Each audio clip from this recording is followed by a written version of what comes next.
నాకు అట్లా చేసి లాస్ట్ మినిట్ లో ఇచ్చేస్తే నేను ఓపెన్ గా చెప్పిన, ఎందుకంటే వాని భవిష్యత్తు ఇవాళ వాడు యూఎస్ కి వెళ్ళిపోతుండే, ఈ పాలిటిక్స్ లకు రాకపోతే యూఎస్ కి పోయి వాడు ఏదైనా ఫ్యూచర్ వాడిని చూసుకుంటుండే. ఆల్రెడీ 1 year ఫీల్డ్ లో దిగిండు, అంతకుముందు 2-3 years సోషల్ యాక్టివిటీస్ చేసిండు, దాని బ్లెస్సింగ్స్ ఉంటాయి, అమెరికా వెళ్ళిపోదాం అనుకున్నాడు.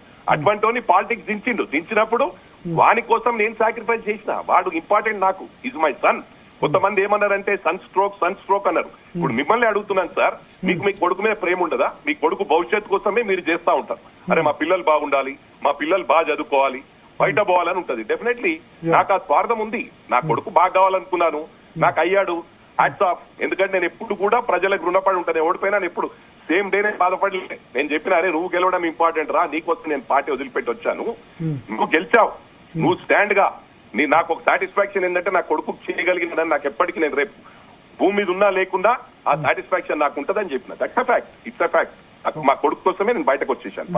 నెక్స్ట్ సిద్దిపేట చేస్తారా? మీరు ఎక్కువ బాగా తిరుగుతున్నారు, సిద్దిపేట నుంచి పోటీ చేస్తారా మల్కాజ్గిరి? సిద్దిపేటలో నేను ప్రయత్నం చేస్తున్నానండి మంచి క్యాండిడేట్ చూడడానికి. మంచి క్యాండిడేట్ దొరకనప్పుడు definitely I'm contest from Siddipet. ఎట్టి పరిస్థితుల్లో హరీష్ రావును ఓడగొట్టడం మాత్రం భయం.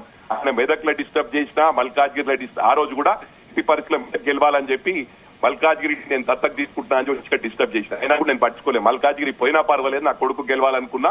కొడుకు నేను చేసిన కార్యక్రమాలు, గతంలో చేసిన 10 సంవత్సరాల కింద చేసిన సోషల్ యాక్టివిటీస్ ప్రజలందరూ అక్కడ కూడా ఇప్పటికి కూడా ప్రజలకు ఎప్పుడు నేను పడి ఉంటా. మెదక్ ప్రజలు అన్ని పార్టీల వాళ్ళు ఓట్లేదు, ఐ స్వేర్ ఆన్ గాడ్. లేకపోతే అక్కడ తట్టుకోవడం కష్టం. అన్ని డబ్బులు ఖర్చు పెట్టారు, లీడర్లను కొనేశారు. పక్కకే మా వాళ్ళే మా పార్టీలు వండుకుంటూ ఇన్ఫర్మేషన్లు అక్కడ ఇచ్చారు. హరీష్ రావు ఇక్కడి నుంచి ఇది చేస్తున్నారు, రోహిత్ ఇక్కడున్నాడు, ఇది చేస్తున్నారు. అటువంటి కూడా మేము తట్టుకొని బయటకు వచ్చామంటే we know how to face the consequences. We are ready to face the consequences. Not only today, ప్రభుత్వం లేకున్నా ఫేస్ చేద్దామని వచ్చిన. ఇలా ప్రభుత్వం ఉంది, ఉన్నందుకే స్లో ఉంటున్నా. అరే ప్రభుత్వం ఉందని బాగా ఓవర్ చేస్తున్నాడు అనుకోని. తెలుగుదేశంలో ఉన్నప్పుడు డైనమిక్ ఉన్నా. చాలా మంది అన్నారు, అరే తెలుగుదేశంలో ఉన్నప్పుడు డైనమిక్ గా పనిచేసిన హనుమంతన్నా, ఇప్పుడు అప్పట్లా లేవు, అప్పుడున్న డైనమిజం లేదని. డైనమిజం లేక కాదు, గవర్నమెంట్ లో ఉన్నా కాబట్టి స్కూల్ ఉన్నా.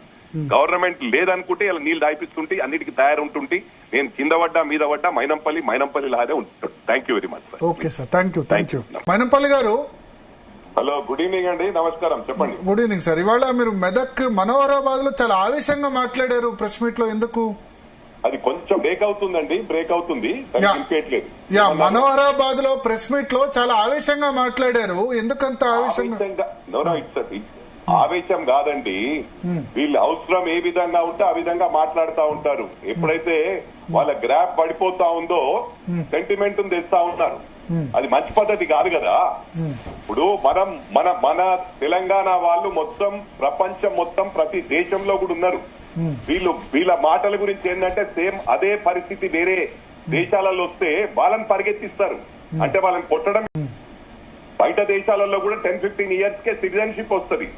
వీళ్ళు ఏంటంటే వీళ్ళ రాజ్యమేగా, వీళ్ళు ఇష్ట రాజ్యంగా ప్రవర్తిస్తా ఉన్నారు. తెలంగాణ వాళ్ళ జాగిర్ అన్నట్టు ప్రవర్తిస్తా ఉన్నారు. అది మంచి పద్ధతి కాదని చెప్పాను నేను. ఇదేదైతే తెలంగాణ ఆంధ్ర ఫీలింగ్స్ తేవద్దు. ఇక్కడ అన్ని రాష్ట్రాలు, గ్రేటర్ హైదరాబాద్ అంటేనే మినీ ఇండియా. ఇక్కడ అన్ని రాష్ట్రాల వారు ఉన్నారు.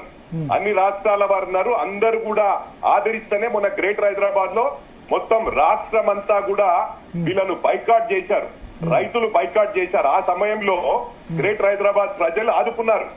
ఇవాళ గ్రేటర్ హైదరాబాద్ లో మెజారిటీ సీట్స్ వచ్చాయి, ఆల్మోస్ట్ అన్ని గెలుచుకున్నారు వాళ్ళు. గెలుచుకున్నా కూడా ఈ రోజు మళ్ళీ ఆంధ్ర తెలంగాణ ఫీలింగ్ తేవడం ఎంతవరకు రైట్ అని నేను అడుగుతా ఉన్నా. ఓకే, అంటే ఇప్పుడు ఒకటి ఆంధ్ర తెలంగాణ ఫీలింగ్ ఒకటి, రేవంత్ రెడ్డి కేటీఆర్ చర్చకు సంబంధించిన ఒకటి బైసా. ఇప్పుడు కేసీఆర్ గారు, మాజీ గౌరవ ముఖ్యమంత్రి గారు, వారెందుకు రావట్లేదు చర్చకు? వారు ఆల్రెడీ శాలరీ తీసుకుంటున్నాడు. మేము ఓడిపోయినప్పటికీ కూడా ప్రజల్లో ఉన్నాము. శాలరీ ఎందుకు తీసుకుంటున్నాడు మరి? లేకపోతే గజ్వేల్ కాన్స్టిట్యున్సీలో ఎవరికైనా బీద వాళ్ళకి ఇస్తే వాళ్ళని హ్యాపీగా ఉంటారు కదా. ఇప్పుడు మన డబ్బులు తినేటప్పుడు, ప్రజల డబ్బులు తినేటప్పుడు ప్రజలకు అందుబాటులో ఉండరు, చర్చకు రానంటారు. కేటీఆర్ అంత పెద్ద తోపాసే. కేటీఆర్ తెలంగాణ ఉద్యమంలో పార్టిసిపేట్ చేయలే.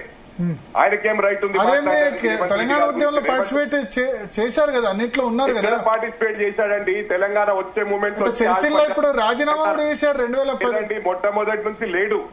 వాళ్ళు ఫస్ట్ ఏంటంటే ఇక్కడ ఉద్యమం చేసే వాళ్ళని కూడా ఎంతో మందిని కేటీఆర్ అన్నాడు, మా నాన్నని రెచ్చగొట్టకండి మీరు, మాకు ఇష్టం లేదు, మా నాన్నని ఇన్వాల్వ్ చేయకండి అన్నాడు. అటువంటి వాడు రేపు తెలంగాణ వచ్చేటట్టుంది అన్నప్పుడు వచ్చి ఆలిపడ్డాడు ఇక్కడ. ఇవన్నీ కూడా గమనించాలి. ప్రజలందరూ గుడ్డివాళ్ళు కాదు, ప్రజలన్నీ కూడా గమనిస్తా ఉన్నారు. అంటే కాదు, ఆయన సిరిసిల్లకు రాజీనామా కూడా